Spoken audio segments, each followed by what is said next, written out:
영원한 사랑의 약속, 그리고 결혼. 영원한 사랑의 약속, 그 허상과 진실. 영원히 사랑하겠다고 약속하는 것은 사실상 아무 의미 없는 말이다. 행위는 약속할 수 있지만 감정은 결코 약속할 수 없다. 이 강렬한 문장은 사랑이라는 인간의 가장 깊숙한 영역을 파고들어 낭만적인 환상 뒤에 숨겨진 냉정한 현실을 직시하게 만듭니다. 흔히 우리는 사랑하는 이에게 영원한 헌신을 맹세하지만 과연 그 약속은 실현 가능한 것일까요? 오늘은 감정의 본질과 사랑의 속성을 탐구하며 영원한 사랑이라는 약속의 허상과 그 이면에 담긴 진실을 고찰해 보고자 합니다. 우리는 흔히 내가 널 영원히 지켜줄게 와 같은 행위에 대한 약속은 쉽게 할 수 있지만 내가 널 영원히 사랑할게와 같은 감정에 대한 약속은 선뜻 내뱉기 어렵습니다.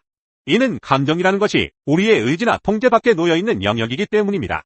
끔찍하고 슬픈 영화를 보면서 억지로 웃을 수 없는 것처럼 우리의 감정은 외부의 자극과 내면의 변화에 따라 끊임없이 변화하는 속성을 지닙니다. 독일의 철학자 니체는 그의 저서 너무나 인간적인 에서 이 점을 날카롭게 지적합니다. 어떤 사람이 언제까지나 누구를 사랑하겠다든가 미워하겠다든가 또는 영원히 충성을 바치겠다고 약속한다면 그는 자기 힘이 미치지 못하는 것을 약속하는 것에 불과하다. 모든 행위에는 그 행위를 가능하게 만드는 다양한 동기와 조건들이 존재합니다. 아무리 굳건한 의지로 약속을 지키려 해도 그 약속을 지탱하는 조건이나 환경이 변화하면 약속을 이행하기 어려워질 수 있습니다. 마치 닻을 내린 배가 조류의 변화에 따라 흔들리는 것처럼 우리의 의지 또한 외부적인 요인들의 영향을 받기 마련입니다. 한 남자가 한 여자를 영원히 사랑하겠다고 약속하는 상황을 가정해 봅시다.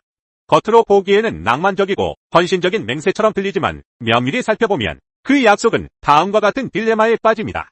만약 그 약속이 진정으로 가능하다면 우리는 이렇게 약속하는 것과 같습니다.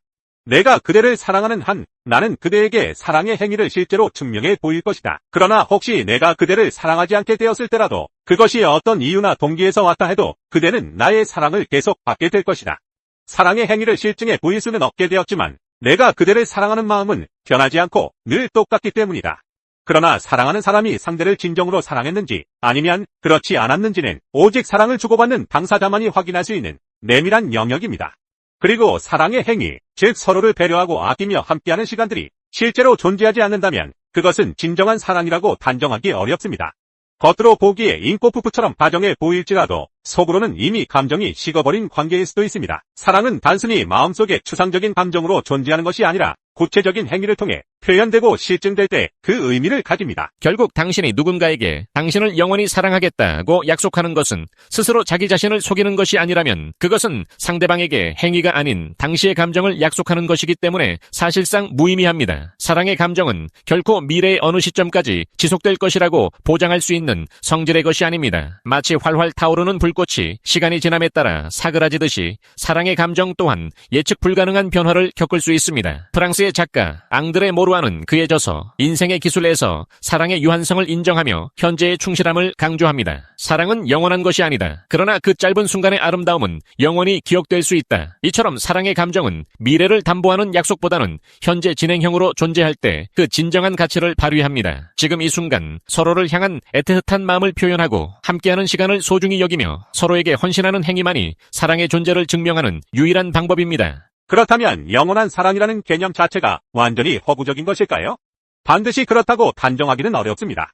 비록 감정 자체를 영원히 약속할 수는 없지만 영원히 사랑하기 위해 노력하는 행위는 약속할 수 있으며 또 실천할 수 있습니다. 오랜 시간 동안 변함없는 사랑을 유지하는 커플들을 살펴보면 그들은 서로에게 끊임없이 관심을 기울이고 이해하려 노력하며 어려움이 닥칠 때 함께 극복해 나가는 헌신적인 행위를 지속해왔음을 알 수 있습니다. 미국의 심리학자 로버트 스턴버그는 그의 사랑의 삼각형 이론에서 친밀감, 열정, 헌신이라는 세 가지 요소가 균형을 이룰 때 비로소 완전한 사랑이 가능하다고 주장합니다.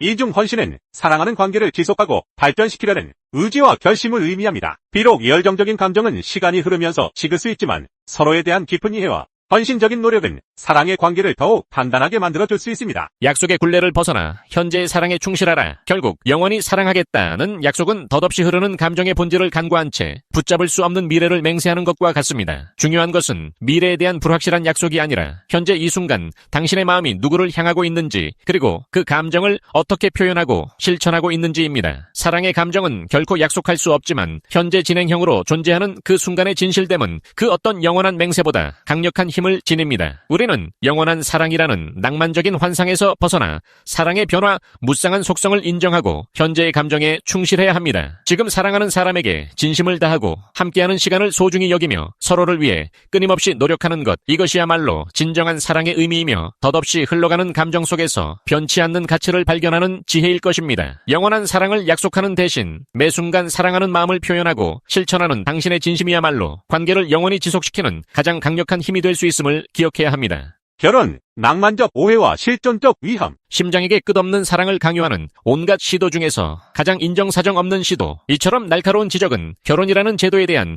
우리의 깊은 오해와 그 이면에 내재된 고도의 위험을 꿰뚫어 봅니다. 결혼은 평생 동안 사랑할 것이라는 낭만적인 기대를 계약으로 성사시키지만 실제로 일생 동안 타인의 세계에 사로잡혀 있기 때문에 원칙적인 사랑의 본질이 순식간에 병리학적인 것으로 변질될 수 있습니다. 결혼을 통해 남녀는 장기적인 상호 인정을 공식적으로 맹세하며 지극히 낭만적이면서도 동시에 자발적인 포로 상태라는 열정의 전통적 역설이 이곳에서 시작됩니다. 그러나 바로 그 때문에 결혼은 고도의 위험을 내포하고 있습니다. 결혼은 다른 형태의 불특정 관계에 비해 훨씬 더 상대와 관련된 모든 것을 자신과 연관시킵니다. 이는 두 사람이 경제적으로 항상 상호 책임을 진다는 계약서로부터 시작되어 결혼의 일상생활까지 번져나갑니다. 더구나 결혼한 부부는 별도의 집에서 따로 사는 경우가 극히 드물기 때문에 상대방의 모든 취향과 습관에 적응해야 합니다. 예를 들어 상대가 클래식보다 록 음악을 더 좋아하고 독서보다 게임을 더 좋아한다고 해도 그런 현실에 적응해야 합니다. 이러한 극단적 독점은 때로는 불쾌감을 강화시키고 폐소공포증을 유발할 수 있습니다. 특히 오늘날처럼 개인화된 시대의 타인에 대한 이런 지속적인 인정과 일방적인 맞춰주기가 잦은 실패를 경험하는 것은 놀랄 일이 아닙니다. 현대 사회는 개인의 자율성과 독립성을 최고 가치로 여기는데 결혼은 필연적으로 이러한 개인의 공간과 자유를 제약하기 때문입니다. 프랑스의 철학자 장폴 사르트르는 타인은 지옥이다라고 말하며 인간관계의 본질적인 어려움을 지적했습니다. 이러한 타인과의 밀접한 관계, 특히 결혼이라는 굴레 속에서 자신의 개성과 독립성을 유지하려는 노력은 끊임없는 갈등과 긴장을 유발할 수 있습니다. 따라서 모든 것을 다 용인한다는 사랑의 개념은 오히려 사랑을 위기에 매우 취약한 것으로 만듭니다. 타인의 관점에 모든 것을 맞추다가는 스스로가 파멸할 수 있습니다. 그러나 또 이것이 사랑의 역설이자 원동력이 되는 극적 긴장입니다. 상대의 전부를 요구하는 상호 관계만이 특별한 세계를 탄생시키고 그 세계는 모든 것을 늘 애인과 함께 체험하며 다시금 온 세상을 의미 있게 만듭니다. 이렇게 지극히 민감한 긴장이야말로 일상을 모험으로 바꾸어 놓습니다. 사랑은 늘 실패할 수 있지만 언제나 전부가 아니면 아무것도 아니다라는 양극단의 명제 사이에서 줄다리기를 합니다. 그러기에 모든 역경과 위기에 맞서 관계를 지속하는 것 자체가 기적으로 느껴질 수 있습니다. 정보를 요구한다는 점이 사랑을 위협할 수도 있지만 역설적으로 그렇지 않은 사랑은 사랑이라고 부르기 어려울 정도로 불완전하게 느껴질 수 있습니다. 어쩌면 둘이 만나 하나가 된다는 낭만적 비전이 사랑의 맹점인지도 모릅니다. 이룰 수 없지만 사랑을 사랑으로 보이게끔 만드는 환상, 즉 심장과 뇌를 합선시킬 수 있을 정도로 두 사람은 은유를 넘어 현실에서도 하나가 될 수 있다는 관념은 결혼이라는 제도를 지탱하는 가장 강력한 허구일지도 모릅니다. 그러나 오늘날 이 맹점이 환하게 밝혀지기 시작했다는 증거가 하나둘 나타나고 있습니다.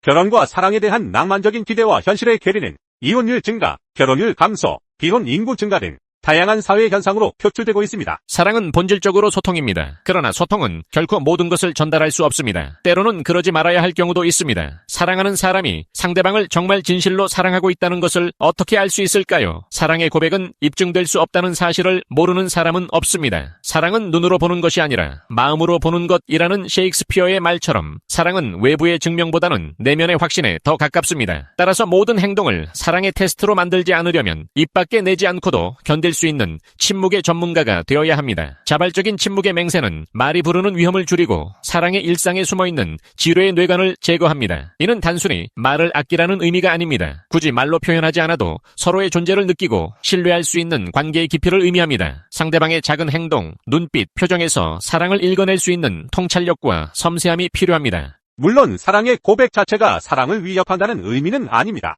그러나 매사를 사랑을 시험하는 무대로 삼기보다는 차라리 침묵한다면 위험은 눈에 띄게 줄어들 것입니다. 오스카 와일드는 이렇게 말했습니다. 사랑에 빠진 사람은 처음에는 자신에게, 마지막에는 상대에게 거짓말을 한다. 이처럼 사랑의 감정은 때때로 자기 기만과 타인에 대한 기만으로 이어질 수 있습니다. 그러나 이러한 거짓을 고백한다면 상대는 물론 자신도 힘들어집니다. 이전에 쌓였던 신뢰는 쉽게 돌아오지 않음에도 불구하고 헛된 용서를 바랄 것이기 때문입니다. 심지어 심리치료사들도 때로는 사실을 숨겨 피해를 줄이라고 충고하는 경우가 있습니다. 이는 모든 진실이 관계에 긍정적으로 작용하는 것은 아니며 때로는 지혜로운 침묵이 관계를 보호하고 유지하는데 더 효과적일 수 있음을 시사합니다. 현대 사회의 결혼은 과거와는 확연히 다른 양상을 보입니다. 사회학자 앤서니 기든스는 현대의 친밀한 관계를 순수 관계로 정의합니다. 이는 외적인 의무나 전통에 얽매이지 않고 오직 상호 만족과 개인적인 행복을 위해 유지되는 관계를 의미합니다. 관계 참여자들이 서로에게서 충분한 만족과 자아 실현의 기회를 얻지 못한다면 그 관계는 언제든 해체될 수 있습니다. 이러한 변화는 결혼이 평생의 계약이라는 속박에서 벗어나 개인의 선택이라는 자율성을 얻게 되었음을 의미합니다. 그러나 이러한 자율성은 동시에 결혼관계의 불안정성을 증가시킵니다. 과거에는 사회적 압력이나 경제적 이유로 유지되던 관계들이 이제는 오직 감정적 만족이라는 취약한 기반 위에 서게 된 것입니다. 따라서 현대의 결혼은 끊임없는 소통과 상호 이해, 그리고 개인의 성장을 요구합니다. 서로의 다름을 인정하고 상대방의 변화를 수용하며 함께 성장해 나가는 노력이 없다면 순수 관계는 쉽게 파열될 수 있습니다. 또한 개인화된 사회에서 사랑과 결혼은 더욱 복잡한 의미를 지닙니다. 사람들은 결혼을 통해 자신의 정체성을 확립하고 개인적인 욕구를 충족시키려 합니다. 이는 결혼이 단순한 제도를 넘어 자아실현의 잔이 되었음을 의미하지만 동시에 상대방에게 과도한 기대를 투사하게 만들기도 합니다. 상대방이 나의 모든 기대와 욕구를 충족시켜주기를 바라는 마음은 결국 실망과 좌절로 이어질 수 있습니다. 결혼은 심각한 오해와 고도의 위험을 내포하고 있는 복잡한 제도입니다. 영원한 사랑이라는 낭만적 환상과 전부 아니면 아무것도 아니다라는 극단적인 기대는 결혼 관계를 취약하게 만들 수 있습니다. 그러나 이러한 위험을 직시하고 사랑의 본질과 감정의 변화, 무쌍한 속성을 이해할 때 우리는 결혼이라는 제도 속에서 진정한 사랑의 가능성을 발견할 수 있습니다. 사랑은 덧없이 흐르는 감정의 강물 위에서 끊임없이 노를 젓는 행위입니다. 영혼을 맹세하기보다 매 순간 서로에게 충실하고 이해하며 헌신하는 노력이 중요합니다. 때로는 지혜로운 침묵이 언어의 위험을 줄이고 관계를 더욱 견고하게 만들 수 있습니다. 둘이 만나 하나가 된다는 맹점에서 벗어나 서로 다른 두 개인이 만나 함께 성장하고 공존하는 새로운 비전을 추구할 때 결혼은 더 이상 자발적인 포로 상태가 아닌 자발적인 동반자 관계로 진화할 수 있을 것입니다. 2025년을 살아가는 우리에게 결혼은 과거의 유물이 아닌 개인의 성숙과 관계의 지혜를 시험하는 가장 중요한 과제입니다. 그 위험 속에서도 빛나는 진정한 사랑의 가치를 발견하고 매일의 노력으로 관계의 기적을 만들어가는 것이야말로 결혼이 우리에게 던지는 가장 아름다운 도전일 것입니다.